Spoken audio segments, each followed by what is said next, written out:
Xin chào tất cả mọi người và chào mừng tất cả mọi người quay trở lại với kênh của mình.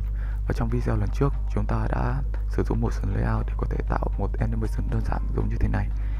Và trong nối tiếp video đó, trong video ngày hôm nay, chúng ta sẽ tìm cách làm sao để có thể thay đổi vị trí của view khi mà animation đang hoạt động và không thể để các bạn chờ lâu nữa. Chúng ta bắt đầu thôi.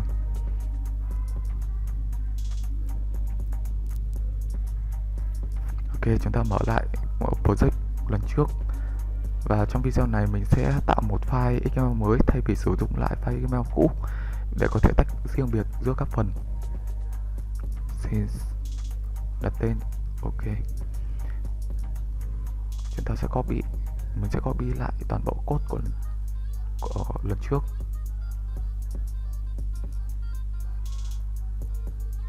Và paste vào đây.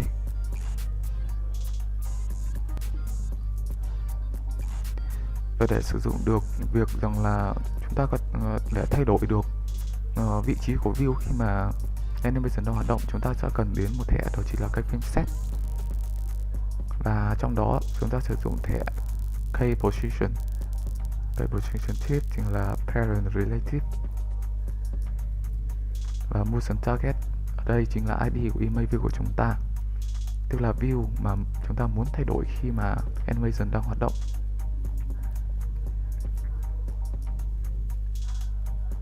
Ok, và frame position đó chính là 25, tức là khi mà animation của chúng ta chạy được 25% thời lượng.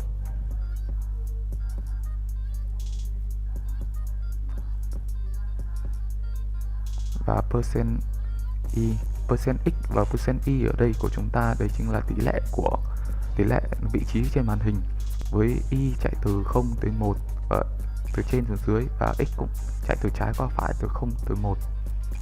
Và percent y ở đây sẽ là 0.2 và percent x cũng sẽ là 0.2. Và chúng ta sẽ có được vị trí của image view tương tự như trên màn hình các bạn có thể thấy.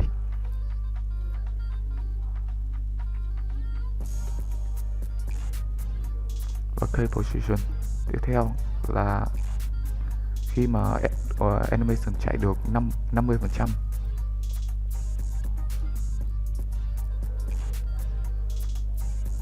Và kPosition tip đó chính là parent relative. Và percent x sẽ là 0.8. Ok. Và percent y sẽ là 0.5.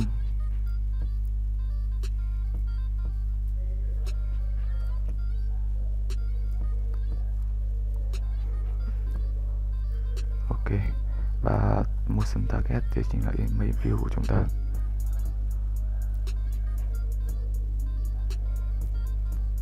Đây, như các bạn có thể nhìn thấy trên màn hình, đây chính là vị trí của image view khi mà animation chạy tới 50%. Và tiếp theo mình sẽ thêm một kPosition nữa khi mà animation của chúng ta chạy được 75%. Kposition tip đó chính là parent relative. Và percent y sẽ là 0.2. Xin lỗi các bạn, 0.8 chứ. Percent x của chúng ta mới là 0.2.